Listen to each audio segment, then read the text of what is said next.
students, in this lecture I am starting your next unit, that is aliphatic hydrocarbons.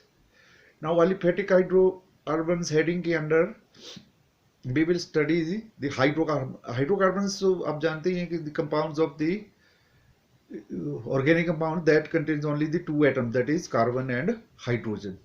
But hydrocarbons में भी हमारे पास there will be three types of hydrocarbons, that is alkenes, alkenes and alkynes. Alkenes जो है वो ऐसे compound रहेंगे, the compounds, the simplest organic compounds are hydrocarbons compounds containing only carbon and hydrogen atom. So they may be saturated or may be unsaturated. अब saturated जो hydrocarbons they are the hydrocarbon which contain only single bond between carbon and carbon. तो ऐसे hydrocarbons they may be saturated और जैसे हमने कहा कि और unsaturated depending upon the nature of the carbon-carbon bond. If the compounds having carbon-carbon single bonds like this shown in the figure, that is example given below, that is methane, ethane, propane, etc. All these compounds they have single carbon-carbon bonds. So they are known as saturated hydrocarbons or alkenes. But if the compounds containing carbon-carbon double bond, एक भी double bond आ जाता है या triple bond आ जाता है, having triple bond, then they are called unsaturated hydrocarbons. तो जो unsaturated hydrocarbons है यानी कि alkenes and alkynes, that will be studied in our next chapter. But इसमें हम जो अब लेंगे, अब इसमें भी देखें भाई, there is no detailed study of the alkanes in your syllabus. Only you have to study these general methods of the preparation of alkanes, general methods of preparation of alkanes and their chemical properties. तो ये ही आपके syllabus में है. तो उसमें से भी अब आप ध्यान से देखते जाएं वन बाय वन, क्योंकि बुक में आपके there will be 7 or 8 method of preparation of this hydrocarbons. तो उसमें से भी आपके 4 or 5 मेथड्स हैं सिर्फ जो सिलेबस में है. जो फर्स्ट जो मेथड है, this is catalytic hydrogenation of unsaturated hydrocarbons. तो आप जैसे मीनिंग से भी आप अंडरस्टैंड करें, catalytic hydrogenation of unsaturated hydrocarbons, और इसका नाम भी है इस रिएक्शन का सेविटियर एंड सैंडर्स रिएक्शन. तो इसमें हम अनसैचुरेटेड हाइड्रोकार्बन यानी कि अल्कीन या अल्काइन एज ए रिएक्टेंट लेंगे, उसकी हाइड्रोजिनेशन करा देंगे, means reaction with hydrogen. So general formula of alkene is CnH2n, and when it is reacted with hydrogen in the presence of catalytic hydrogenation, that means in the presence of catalyst, and when heated at a, अच्छा इसकी temperature range भी है इसमें. If you take only the nickel, this nickel as a catalyst, then the temperature range will be 525 to 575 kelvin. उस temperature पे heat करना पड़ेगा तब रिएक्शन को. But if we take the platinum as a catalyst, then the reaction can occur at even at a room temperature. But as we are showing this, the reaction in the presence of nickel catalyst, so temperature range is 525 to 575. So these two H atoms of the hydrogen, they will get added on the this H2n. तो क्या बन जाएगा? CnH2n plus 2 in general. तो mean this is the formula of alkane. So alkane formation is there. तो अब example लें, यदि alkyne में ऊपर जनरल फार्मूला था, तो यहाँ अल्कीन का हमने एग्जांपल लिया ethene, CH2 double bond CH2 upon hydrogenation in presence of निकल catalyst and temperature range same 525 to 575 kelvin, C2H6 that is ethane will be formed. दोनों H वहां पे जुड़ गए. पहले था C2H4O, C2H4 यानी कि CH2 डबल बॉन्ड CH2 दो कार्बन और 4 हाइड्रोजन. अब बन गया C2H6 means changed into alkane. इसी तरह से यदि आप अल्काइन ले, क्योंकि अनसैचुरेटेड हाइड्रोकार्बन की हाइड्रोजिनेशन बोला है, मींस अल्काइन की भी कर सकते हैं. तो अल्काइन का जो जनरल फार्मूला होता है CnH2n-2, तो इसकी कराएंगे तो यहाँ 2 हाइड्रोजन के मॉलिक्यूल की जरूरत पड़ेगी भी, क्योंकि इसमें 2 और कम H atom है, so it needs 2 molecules of the hydrogen and catalyst is same, so it will change into CnH2n plus 2. That is general formula of alkane. Example, if we take this example of this acetylene, CH triple bond CH and hydrogenated with 2 molecules of hydrogen, and in the presence of same nickel as catalyst, and temperature range is also same 525 to 575 Kelvin. It is again changed into ethane, CH3 that is C2H6. ये खोला हुआ formula लिखा है, बाकी कुछ नहीं है, C2H6 ये, या C ऊपर वाला भी आप ऐसे लिख सकते हो, C2H6 को CH3 बॉन्ड बीच में. So this is alkane. तो बाकी मैंने ये बताया आपको कि प्लेटिनम जब आप यदि चेंज करें कैटलिस्ट तो the reaction can take place at a room temperature. Now second method is from Grignard reagent. अब Grignard reagent होते हैं RMGX, फार्मूला Grignard reagent का. अब Grignard reagent RMGX की हमें सिर्फ हाइड्रोलिसिस करानी है, means we have to react the Grignard reagent with water. लेकिन Grignard reagent को हमें पहले बनाना भी पड़ेगा.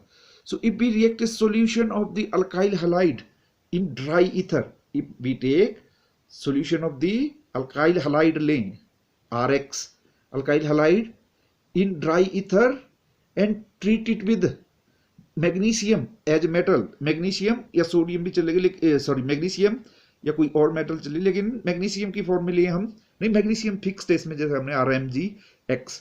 तो मैग्नीशियम मेटल के साथ इसको हम रिएक्ट कराएं in this in diether, then it will change into RMGX, that is RX plus Mg in presence of dry ether gives RMGX. Now RMGX जैसे हमने कहा था इसकी हाइड्रोलिसिस करा दे RMGX plus H2O, then it will give the RH and MgOH X as a by product. ठीक है, तो ये बाई प्रोडक्ट बन गया. तो हमारे पास इसकी रिएक्शन है ग्रिग्नार्ड रिएजेंट की वाटर के साथ. अब ग्रिग्नार्ड रिएजेंट की जगह हम एग्जांपल लें, जैसे बनाना है फर्स्ट तो मिथाइल आयोडाइड लिया हमने CH3I as a alkyl halide, और उसकी रिएक्शन करा दी हमने मैग्नीशियम के साथ in presence of dry ether, तो ये चेंज हो गया CH3MgI as a methyl magnesium iodide, हमारा ग्रिग्नार्ड रिएजेंट बना. अब मिथाइल मैग्नीशियम आयोडाइड की हमने वाटर के साथ हाइड्रोलिसिस करा दी, रिएक्शन करा दी, तो it will change into CH4 यानी कि अल्केन में कन्वर्ट हो गया, methane plus MgOHI is given out. Clear? So this is the second reaction. Then third reaction, this is Wurtz reaction, WURTZ reaction. Wurtz means इसका name है scientist का. तो ये रिएक्शन इंपॉर्टेंट भी आपके एग्जामिनेशन पॉइंट ऑफ व्यू से, जो names reaction है, देखते रहें इनको क्लियरली. मेथड ऑफ प्रिपरेशन में केमिकल रिएक्शन में भी होंगे name reaction. So in this reaction 2 molecules of alkyl halide, ऊपर अल्काइल हैलाइड से हमने RMGX ही बनाया था पहले, फिर उसकी हाइड्रोलिसिस कराई थी. ठीक है, तो वो तो मेथड चेंज हो गया था क्योंकि वहां पे alkyl halide as a reactant नहीं था. वो उससे पहले हमने जो हमारा रिएक्टेंट था RMGX उसको बनाया था, लेकिन यहाँ अल्काइल हैलाइड एज रिएक्टेंट है. So if we take 2 molecules of alkyl halide and react that with sodium metal in presence of dry ether, फिर से then 2 molecules of RX will react with 2 molecules of sodium, and R and R यहाँ से जैसे कहा हमने bracket में, ये X एक मोलिक्यूल का X दूसरे का और 2 sodium molecule, they will get separated.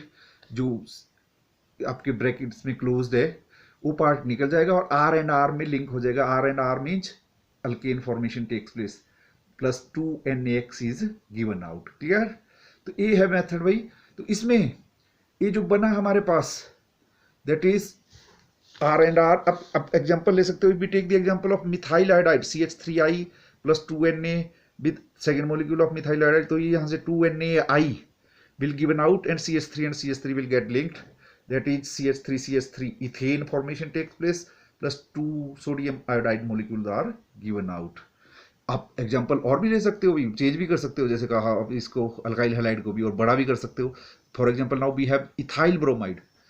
Iodide की जब पहले में मिथाइल था, ग्रुप भी छोटा था मिथाइल, और हमने इथाइल लिया C2H5Br, इसके 2 मोलिक्यूल लिए और 2 मोलिक्यूल सोडियम के लिए. इनके रिएक्शन का ड्राई ईथर की प्रेजेंस में तो C2H5 formation will be and 2NaBr will be given out. So formation of C2H5 जब लिंक करेंगे, that is 4 carbon molecule atoms. So that means butane formation takes place. तो ये butane बना हुई इस केस में। और इस रिएक्शन में वर्ड्स रिएक्शन का आप मैकेनिज्म भी इसमें क्या होता है भाई, this reaction takes place through free radical mechanism. तो जो RX है, एक्चुअली सोडियम, आप जानते हैं sodium metal has tendency to lose electron to fulfil its octet. Octet होता है, अब इसका जो नियरेस्ट, या you can to acquire the nearest noble gas configuration, nearest noble gas configuration होती है इसके पास नियोन विद एटॉमिक नंबर 10।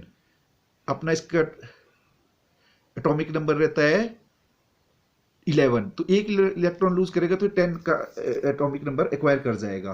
तो उस वजह से ये एक इलेक्ट्रॉन लूज कर जाता है और उस इलेक्ट्रॉन को क्या Na पॉजिटिव बन जाता है, ठीक है। तो Na पॉजिटिव यहां से X नेगेटिव इसके साथ ये रिएक्ट करेगा, तो एज ए X नेगेटिव आएगा वहां से, तो वहां R के ऊपर इलेक्ट्रॉन की जरूरत होगी, तो R के ऊपर वो electron get added and changed into R free radical. अब एक फ्री रेडिकल दूसरे मॉलिक्यूल से बनेगा, तो these two free radical then combine to give the alkane R and R। तो ये इसके हो गया। अच्छा, इसकी there are limitations of this reaction also. For example, we can not prepare methane by this method. Methane can not be prepared by this method, ठीक है। Then tertiary alkyl halides can not be used in this method. जैसे हमने कहा primary and secondary का इसमें use कर सकते हैं हम अल्काइल हैलाइड का, but tertiary alkyl halide can not be used in this reaction. It is suitable for method for preparation of symmetrical alkenes. जैसे कहा था CH3 के साथ दूसरा एक जैसे जुड़े, दोनों सिमेट्रिकल का हुआ एक जैसे। CH3 दोनों मॉलिक्यूल ये थे ना, CH3 के साथ CH3 जुड़ा, C2H5 के साथ C2H5 जुड़ा, तो दोनों तरफ से सिमेट्रिकल थे। But if we take mixed, बन तो जाते हैं मिक्स, जैसे मिथाइल आयोडाइड की हम इथाइल ब्रोमाइड के साथ कराएं ये वाला रिएक्शन, लेकिन this is not useful method for the mixed alkenes. तो यानी कि सिमेट्रिकल ना हो कि अनसिमेट्रिकल अल्केन्स के लिए आप बोले, यदि जैसे प्रोपेन बनानी हो, एक तरफ मिथाइल आयोडाइड ले लिया, दूसरी तरफ इथाइल आयोडाइड ले लिया, तो प्रोपेन बन जाएगी, लेकिन उनके लिए प्रॉपर मेथड नहीं है भाई, ठीक है। Then fourth method is Kolbe's electrolytic reaction. Kolbe's electrolytic reaction method. अब जैसे इसमें भी हेडिंग में आपके लग रहा है कोल्ब्स इलेक्ट्रोलिटिक रिएक्शन, तो कोल्ब्स का in this method the solution of sodium salt of monocarboxylic acid, sodium salt, sodium और पोटासियम भी ले सकते हैं। In this method the solution of sodium और potassium salt of monocarboxylic acids is subjected to electrolysis. सब electrolysis mean आप जानते हैं, किसी यदि हम इलेक्ट्रोलाइट लें, उसमें से दो एनोड एंड कैथोड उसमें डिजोल्व कर रहे हैं, उनको बैटरी से कनेक्ट करें और करंट पास करें, तो क्या होता है भाई, एनोड और कैथोड के ऊपर वो पहले तो जो इलेक्ट्रोलाइट था वो ब्रेक कर जाता है, ठीक है, इनटू आयंस। जैसे अब ये है इसमें कैसे हम इलेक्ट्रोलाइट यहाँ पे आपका हो गया RCOONA, तो 2RCONA, पहले इसका मतलब लिख लें, रिएक्शन जनरल जो कंप्लीट हुई वो है 2RCONA plus 2H2O will give R and R। 2 था ना R इसमें, 2RCO, तो 2 R थे तो दोनों R यूज हो गए अल्केन बनाने में। इसी तरह बीच में 2 CO थे, 2COO, तो 2 molecules of carbon dioxide will be given out, and यहां से Na 2Na और वहां से OH, ठीक है, 2NaOH will be given out, plus जो 2H बचे वो वाटर में से, 2 वाटर मॉलिक्यूल में से, वो that will give the hydrogen molecule. अब आयनाइजेशन, जब हम करंट पास करेंगे तो आयनाइजेशन कैसे होगी भी, कैसे ब्रेक करेंगे ये molecule, 2RCONA upon ionisation gives 2RCOO negative ion plus 2Na positive ion, ठीक है। तो इसमें से 2 कार्बोक्साइलेट आयन निकलेंगे और 2 सोडियम आयन निकलेंगे पॉजिटिव साइन के साथ। इसी तरह से वाटर की आयनाइजेशन कर रहे हैं, वाटर यदि ब्रेक करेगा तो वाटर आप जानते ही हैं breaks into H positive and OH negative, पर 2 मॉलिक्यूल्स की बात करें तो 2 molecule break into 2H positive and 2H negative. Now जब करंट पास किया हमने इसमें से, तो एट एनोड क्या होगा, एट एनोड ये जो 2RCONA CO नेगेटिव आयन बने थे पहले केस में, दे लूज 2 इलेक्ट्रॉन्स, क्योंकि 2 हैं RCO नेगेटिव, एक नेगेटिव चार्ज होने का मतलब है इसके पास एक इलेक्ट्रॉन एक्स्ट्रा, एक के पास, एक RCO नेगेटिव के पास एक इलेक्ट्रॉन एक्स्ट्रा है, तो 2 हैं लगे वो 2RCO negative means 2 electron extra है, so they will lose this 2 electron at anode. अब एनोड होता है पॉजिटिवली चार्ज इलेक्ट्रोड, तो वहां पे जाएंगे negatively charge, opposite charges attract, ठीक है। तो RCO आयन नेगेटिव आयन है, कार्बोक्सिलेट आयन है, they will go at the anode and lose these 2 electrons. अब इलेक्ट्रॉन कर दिए तो ये न्यूट्रल बना 2RCOO, न्यूट्रल का मतलब हुआ R से R, अब 2R में R से R लिंक हो जाएगा, अपने आप यहाँ पे बॉन्ड बन जाएगा इनके बीच में, that is alkane will be formed, and CO भी न्यूट्रल है तो 2 molecules ऑफ 2CO है तो 2CO2 will be given out, that is 2 molecules of carbon dioxide are liberated. Then at cathode, अब नेगेटिवली चार्ज इलेक्ट्रोड के पास, वहां पे जाएंगे पॉजिटिवली चार्ज आयन, तो वो निकले हुए हैं H पॉजिटिव यानी कि hydrogen. So 2H positive will gain these 2 electron, जो वहां से इलेक्ट्रॉन निकले थे ऊपर वाली रिएक्शन में, दे आर गेन्ड बाई, यहाँ पे एरो की लेफ्ट हैंड साइड में, वहां पे एरो के राइट हैंड साइड में, means they are given out, they are taken. So 2H positive will take these 2 electron and change into hydrogen molecule. So this is the mechanism of this reaction. So this is all about the method of preparation of the alkanes. In the next lecture we will take the chemical reaction of this. So this is all about this lecture.